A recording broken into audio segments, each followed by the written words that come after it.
কি শাখা পলাগুলো দেখে কি ভাবছো? এইমাত্র দোকান থেকে নতুন কিনে নিয়ে আসলাম। আরে না না, এগুলো আমার বিগত 1.5-2 বছর আগেকার পুরনো শাখা।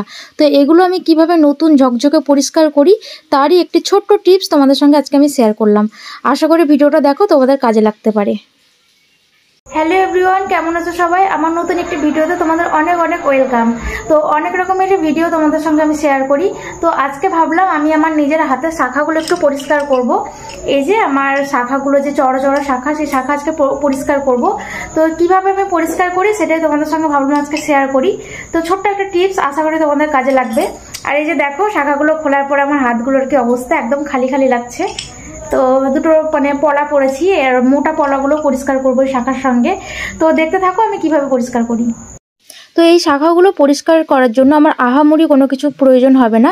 মাত্র তিনটে জিনিসের মধ্যে দেখতেই পাচ্ছ তোমরা, হচ্ছে কলগেট। তো এটা অবশ্যই সাদা কলগেট হতে হবে।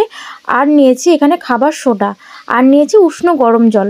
তো এই তিনটে জিনিস দিয়ে আজকে আমি শাখাগুলো একদম ঝকঝকে পরিষ্কার করে নেব। তো প্রথমেই দেখো, একটা বড় সড়ো বাটি নিয়েছি। তো এই বাটির মধ্যে যাতে শাখাগুলো পুরোপুরিভাবে ডুবে যায় জলটার মধ্যে, তো সেরকম একটা বাটি নিতে হবে।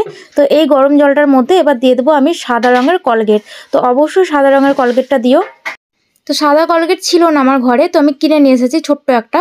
কারণ কি, কলগেট আমরা তেমন ইউজ করি না, অন্য টুথপেস্ট আর কি ইউজ করি।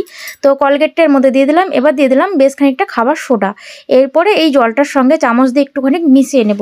আর জলটা কিন্তু উষ্ণ গরম হলেই হবে, মানে হাত ডোবানো যায় এরকম একটু গরম। তো এরপরে মিশ্রণটার মধ্যে দিয়ে দিলাম শাখা আর পলাটা। তো এটা সারা রাত আমি এভাবে ভিজিয়ে রেখে দেবো, এরপর সকালবেলায় তোমাদের সঙ্গে শেয়ার করছি।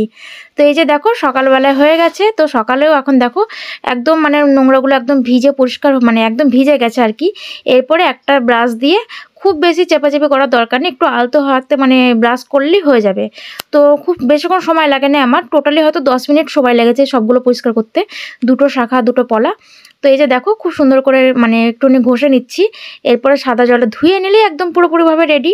আর এই যে জলটা দেখছো, এই জলটা কিন্তু আমি ফেলিনি, এই জলটা আমি আরও পায়ের তোড়া মানে রূপোর জিনিস পরিষ্কার করার জন্য রেখে দিয়েছি। তো তোমরা এই জিনিসটা দিয়ে রূপোর জিনিসও পরিষ্কার করতে পারো।